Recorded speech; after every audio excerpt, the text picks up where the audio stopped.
Hello बेटा। हम लोग आज यूनिट नंबर सेकंड शुरू कर रहे हैं। अब तक जो हमारा डिस्कशन था यूनिट फर्स्ट में, उसमें जो चार्जेस थे वो मूव नहीं करते थे, वो किसी एक पोजीशन पे फिक्स रहते थे। उस पोजीशन पे फिक्स रह के वो कुछ प्रॉपर्टीज इंडिकेट करते थे, जैसे कि वो एक इलेक्ट्रिक फील्ड बनाते थे, जैसे वो किसी दूसरे चार्ज के ऊपर फोर्स लगाते थे, जैसे कि सेम सेम चार्ज रिपेल करते थे। ठीक है। हम लोगों ने कुछ गॉस थ्योरम के एप्लीकेशंस के बारे में पढ़ा। इस प्रकार से कुछ सर्टेन प्रॉपर्टीज पढ़ी हम लोगों ने इलेक्ट्रोस्टैटिक्स के अंदर, जब चार्जेज हमारे पास में रेस्ट कंडीशन में रहते हैं। इस लेसन में हमारे पास में चार्जेज रेस्ट में नहीं रहेंगे। चार्जेज जो हो मूव कर रहे होंगे एक जगह से लेके दूसरे प्लेस पे।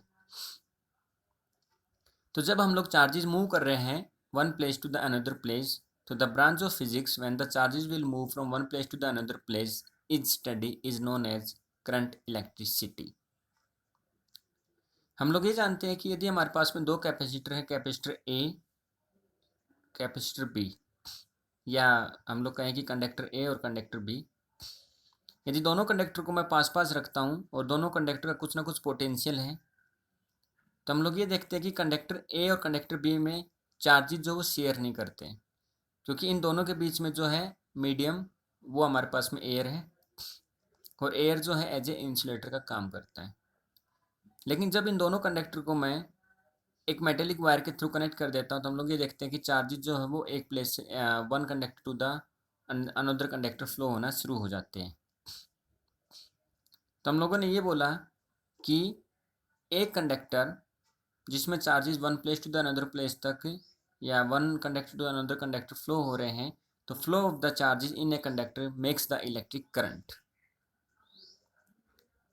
व्हाट आई सेड, कि जब एक कंडक्टर के अंदर से चार्जेस फ्लो होना शुरू हो जाते हैं, तो we will call metallic wire has a electric current. क्या ये चार्जेस जो है वो हमेशा फ्लो होते हैं? ये चार्जेस आते कहाँ से? क्या ये चार्जेस सब में रहते हैं? तो आइए इस चीज़ को समझते हैं। बच्चों, हम लोग ये जानते हैं कि हमारे पास में जो तीन कैटेगरी होती है, कंडक्टर होता है, एक इंसुलेटर होता है, एक सेमीकंडक्टर होता है। कंडक्टर वो होते हैं जिनके पास में नंबर ऑफ फ्री इलेक्ट्रॉन्स होते हैं। ये फ्री इलेक्ट्रॉन्स बेसिकली होते क्या है? तो हम लोग ये जानते हैं कि आप लोगों ने इलेक्ट्रॉनिक कॉन्फ़िगरेशन स्टडी किया होगा। उस इलेक्ट्रॉनिक कॉन्फ़िगरेशंस के अकॉर्डिंग जो नंबर ऑफ इलेक्ट्रॉन्स है वो उनकी सेल्स के अंदर फिलअप होते हैं, जैसे 1s2 2s2 2p6 3s2 3p6, इस तरीके से। तो जो लास्ट वाली जो सेल रहती है उसको हम लोग बोलते हैं वैलेंस सेल। तो जो मेटल्स होती हैं उनमें जो वैलेंस इलेक्ट्रॉन रहते हैं ये इस न्यूक्लियस से बहुत ही लूजली बाउंड होते हैं। तो जैसे ही हम इस वैलेंस बैंड के इलेक्ट्रॉन्स को थोड़ी सी एनर्जी प्रोवाइड कराते हैं, तो ये इलेक्ट्रॉन्स यहाँ से निकल जाते हैं और ये बन जाते हैं हमारे पास में फ्री इलेक्ट्रॉन। मतलब कि ये वैलेंस बैंड के इलेक्ट्रॉन्स को एनर्जी प्रोवाइड करा के हम लोग इस वैलेंस बैंड के इलेक्ट्रॉन्स को निकाल के कहाँ लेके चले जाते हैं? कंडक्शन बैंड के अंदर। मतलब एक ऐसा बैंड जहाँ पे जो इलेक्ट्रिसिटी है कंडक्ट कर सकते हैं, that is called conduction band. External energy देने के हमारे पास बहुत सारे तरीके हैं, जैसे कि उसका टेम्परेचर इंक्रीज कर सकते हैं, जैसे कि उसको एक्सटर्नल इलेक्ट्रिक फील्ड के अंदर रख सकते हैं उस मेटल पीस को। खैर, हम लोग ये जानते हैं कि फ्री इलेक्ट्रॉन जो है वो वैलेंस बैंड में होते हैं, लेकिन वैलेंस बैंड को एनर्जी देने पे वो मूव करके कंडक्शन बैंड में चले जाते हैं, और जब ये कंडक्शन बैंड में इलेक्ट्रॉन पहुंच जाते हैं तो these electrons help to flow the current in a circuit. ये इलेक्ट्रॉन सर्किट के अंदर करंट फ्लो कराने में हमारी हेल्प करते हैं। हम लोग एक एग्जाम्पल के थ्रू इसको समझते हैं। हमारे पास में एक मेटल पीस है, इस मेटल पीस के अंदर नंबर ऑफ इलेक्ट्रॉन्स है, और हम लोग बोलेंगे इलेक्ट्रॉन्स हमारे पास में फ्री इलेक्ट्रॉन्स। इस मेटल पीस के दोनों पॉइंट जो है उसके ऊपर हम लोग ने एक बैटरी अप्लाई की है। तो हम लोग ये जानते हैं कि इस पॉइंट पे पोटेंशियल कुछ अलग होगा और इस पॉइंट पे पोटेंशियल कुछ अलग होगा। तो इन दोनों पॉइंट के बीच का जो डिफरेंस होगा पोटेंशियल का, वही क्या कहलाएगा? Potential difference. तो हमें क्या करना है? इस चार्ज को यहाँ से मूव करा के यहाँ लेके जाना है।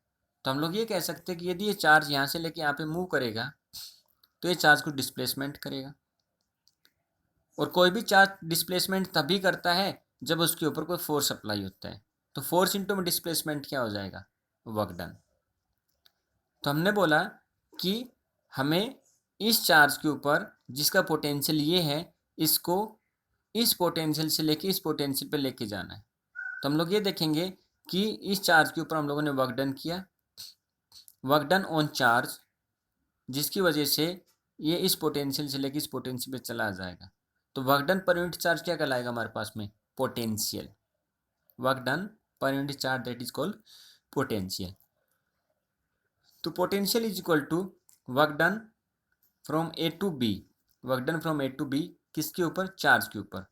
तो व्हाट इज द पोटेंशियल, तो potential is equal to work done from A to B on charge that is equal to q. दूसरा, हम लोग ये जानते हैं कि यदि एक चार्ज को हमें यहाँ से लेके यहाँ तक लेके गए, डिस्प्लेसमेंट कराया तो कुछ टाइम लगा होगा। फिर से एक और चार्ज जो है उसको हम लोग यहाँ से लेके यहाँ तक लेके गए तो कुछ और टाइम लगा होगा। तो the number of the charges can be flow in a period of time, या the number of charges can be flow in a duration of time, ठीक है, that is called electric current. तो यदि मैं कहूँ कि ज़्यादा नंबर ऑफ चार्जेस इधर से इधर फ्लो करेंगे एक पीरियड ऑफ टाइम के अंदर, तो हम लोग ये कहेंगे कि करंट की इंटेंसिटी क्या हो जाएगी, ज़्यादा हो जाएगी, करंट की वैल्यू ज़्यादा हो जाएगी। तो आई जो हमारे पास में बन जाएगा that is equal to q upon t. That means the charges, flow of charges with respect to time, यदि टाइम घटेगा तो करंट बढ़ जाएगा। जैसे कम टाइम में यदि ज़्यादा नंबर ऑफ चार्जेस फ्लो होंगे तो हम लोग ये जानते हैं कि जितना चार्जेस फ्लो होंगे उतने करंट की वैल्यू क्या हो जाएगी, ज़्यादा।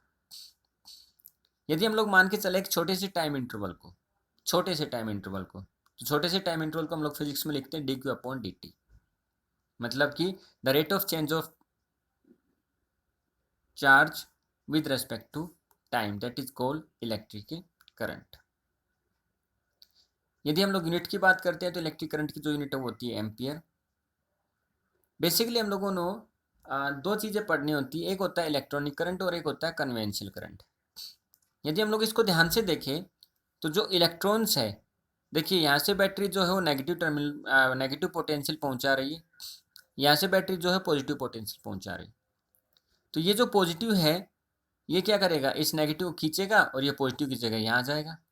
अब पॉजिटिव यहाँ आ गया तो ये क्या करेगा, इस इलेक्ट्रॉन को खींचेगा तो इलेक्ट्रॉन यहाँ चला जाएगा, पॉजिटिव यहाँ आ जाएगा। फिर ये पॉजिटिव क्या करेगा, इस इलेक्ट्रॉन को खींचेगा तो इलेक्ट्रॉन यहाँ चला जाएगा, पॉजिटिव यहाँ आ जाएगा। तो the direction of the positive is moving from left to the right side, left to the right side. On the other hand the electrons are moving from, पहले इलेक्ट्रॉन यहाँ था, अब यहाँ है, अब यहाँ है, अब यहाँ है, तो electrons are moving from right to the left and positive charges are moving from left to the right. तो हम लोगों ने बोला कि हमारे पास में दो तरीके से करंट फ्लो हो रहा है। एक करंट फ्लो हो रहा है पॉजिटिव चार्जेस की वजह से और एक करंट फ्लो हो रहा है नेगेटिव चार्जेस की वजह से। तो जो करंट हमारे पास में इलेक्ट्रॉन्स के फ्लो होने की वजह से हो रहा है उस करंट को हम लोगों ने बोल दिया इलेक्ट्रॉनिक करंट। और जो करंट हमारे पास में होल्स यानी कि पॉजिटिव चार्जेस की वजह से फ्लो हो रहा है या फिर opposite direction to the electron flow हो रहा है, उसको हम लोगों ने बोल दिया इलेक्ट्रिक करंट या फिर कन्वेंशनल करंट। एक्चुअली में कन्वेंशनल करंट जो है वो इसलिए कन्वेंशनल है क्योंकि हम लोग ये जानते हैं कि जो पॉजिटिव चार्जेस होते हैं वो एज कंपेरिजन टू इलेक्ट्रॉन्स के, ठीक है, या फिर ऐसे समझे उसको, वो पॉइंट छोड़िए, ऐसे समझते हैं क्योंकि वो पॉइंट हम लोग आगे डिस्कस करें किस प्रकार से उनके मासेज और चार्जेस किस किस प्रकार से सेपरेट होते हैं। फिलहाल जो है हम लोग ये समझेंगे कि जिस डायरेक्शन में हमारे पास में पॉजिटिव चार्जेस मूव करते हैं उसके अपोजिट डायरेक्शन में इलेक्ट्रॉन्स मूव करते हैं, और इलेक्ट्रॉन्स की जो डायरेक्शन होती है उसकी अपोजिट डायरेक्शन जो होगी वो हम लोग बोलेंगे इलेक्ट्रिक करंट, यानी कि जो पॉजिटिव चार्जेस की डायरेक्शन से, ठीक है। और ये क्या कहलाता है हमारे पास में कन्वेंशनल करंट। करंट को जो फ्लो होने की जो कैटेगरी है, या हम लोग ये कहें कि classification of current can be flow, तो हमारे पास में तीन चीज़ें होती है। पहले हम लोग बात करते हैं सॉलिड की। तो जो सॉलिड कंडक्टर होते हैं हमारे पास में, तो जब हम लोग किसी मेटल पीस को किसी एक्सटर्नल इलेक्ट्रिक फील्ड के अंदर रखते हैं तो हम लोग ये जानते हैं कि एक्सटर्नल इलेक्ट्रिक फील्ड के रखने के कारण जो वैलेंस इलेक्ट्रॉन्स हैं उनमें एक डेफिनेट डायरेक्शन बन जाती है। और ये जब डेफिनेट डायरेक्शन बन जाती है तो ये हमारे पास में डेफिनेट डायरेक्शन कुछ इस तरीके से बन जाती है, और वो क्या करते हैं, एक पर्टिकुलर डायरेक्शन में चार्जेस को फ्लो कराना शुरू कर देते हैं। देखिए पर्टिकुलर डायरेक्शन में चार्जेस को फ्लो कराना शुरू कर देंगे। तो ये जो चार्जेस है ये कहाँ से आए, तो कंडक्टर्स के अंदर या सॉलिड्स के अंदर हम लोग जानते हैं ये चार्जेस जो हमारे पास में फ्री इलेक्ट्रॉन्स होते हैं। यदि मैं ये कहूँ कि जो सॉलिड कंडक्टर होते हैं उनके अंदर चार्जेस कौन फ्लो कराता है या करंट कैसे फ्लो होता है, तो वैलेंस इलेक्ट्रॉन्स की वजह से सॉलिड्स के अंदर जो है करंट फ्लो होता है। दूसरी बात करते हैं हम लोग लिक्विड्स के अंदर। लिक्विड्स के अंदर करंट कैसे फ्लो होता है, तो हम लोग ये जानते हैं कि हमारे पास में कुछ इलेक्ट्रोलाइट्स रहते हैं, जैसे कि CuSO4, जैसे कि NaCl, जैसे कि H2SO4। इस तरीके से हमारे पास में कुछ इलेक्ट्रोलाइट रहते हैं। ये जो इलेक्ट्रोलाइट रहते हैं ये कुछ पॉजिटिवली चार्ज रहते हैं और कुछ जो है हमारे पास में नेगेटिवली चार्ज रहते हैं। जैसे कि यदि हम लोग CuSO4 को तोड़ते हैं तो CuSO4 बन जाएगा मेरे पास में कॉपर सल्फेट जो कहलाता है, that is equal to Cu2 positive and SO4 2 negative.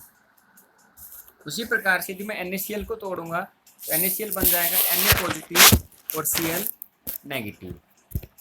Okay, तो ये जो पॉजिटिव और नेगेटिव हमारे पास में आयंस आए, ये आयंस क्या करते हैं, उस लिक्विड के अंदर करंट फ्लो कराने में हमारी हेल्प करते हैं।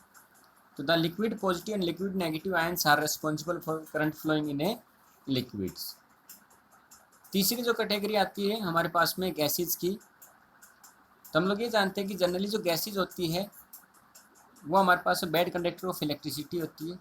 जैसे अभी हम लोगों ने डिस्कस किया था थोड़ी देर पहले कि यदि मैं दो कंडक्टर्स को ऐसा पैरेलल रख दूं और उनका कुछ पोटेंशियल है तो उनके आपस में चार्जेस शेयर नहीं करते हैं, क्योंकि बीच में जो एयर है वो एज ए इंसुलेटर का काम करती है और एयर क्या है हमारे पास में एज ए गैस है।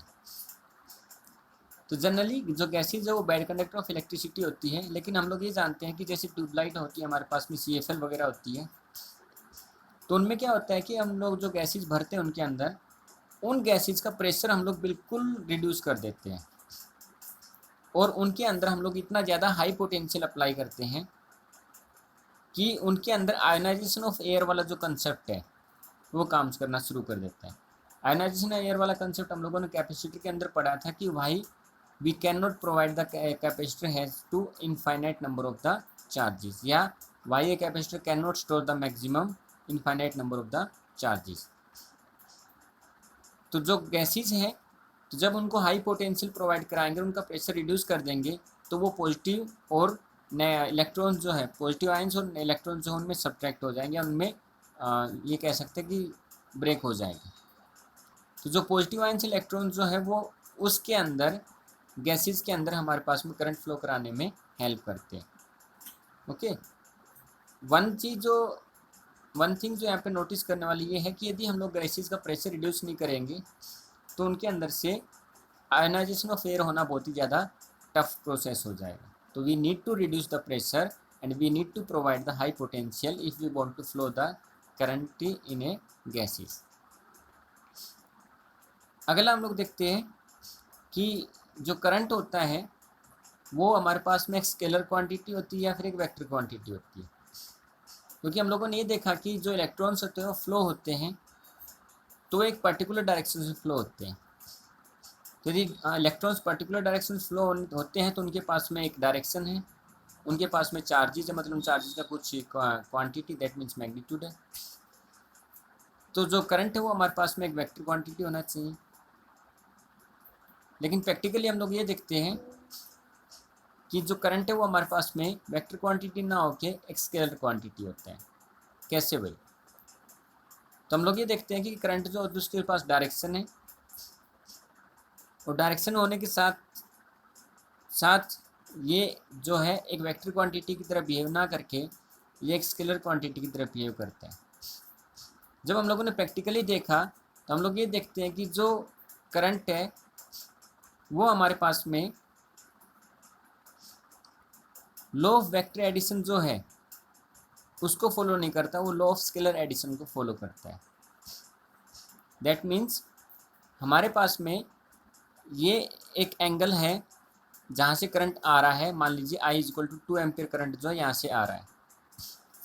ये हमारे पास में एक दूसरा कोई वायर है जिसमें एक डिफरेंट एंगल से करंट आ रहा है, मान लीजिए 3 एम्पियर। हम लोग ये देखते हैं कि जो दोनों के बीच का एंगल है वो हमारे पास में 180 डिग्री है। तो यहाँ पे जो लॉ ऑफ वेक्टर एडिशन जो हम लोग लगाएंगे तो हमारे पास में रिजल्ट जो कुछ और ही आना चाहिए। लेकिन प्रैक्टिकली हम लोग देखते हैं कि जब इस ब्रांच के अंदर करंट फ्लो होता है, इस ब्रांच के कारण और इस ब्रांच के कारण जब करंट फ्लो होता है तो I इक्वल टू आता है हमारे पास में I1 प्लस का I2। मतलब कि टोटल जो है इस ब्रांच में टोटल करंट फ्लो हो रहा होगा 5 एम्पियर। तो वी कैन से दैट कि यहाँ पे law of vector addition follow ना करके वो लॉ ऑफ स्केलर एडिशन को फॉलो करता है। इनफैक्ट करंट के पास में डायरेक्शन है, फिर भी वो एक स्केलर क्वांटिटी को ओबे करता है। ठीक है, अगले लेक्चर में हम लोग डिस्कस करेंगे कि करंट कितने प्रकार के होते हैं, उनको कैसे आइडेंटिफाई किया जा सकता है, पोटेंशियल डिफरेंस और इलेक्ट्रोमोटिव फोर्स में क्या डिफरेंस होता है, वो हम लोग अगले लेक्चर में डिस्कस करेंगे। तब तक आप इनको पढ़िए। थैंक यू बेटा।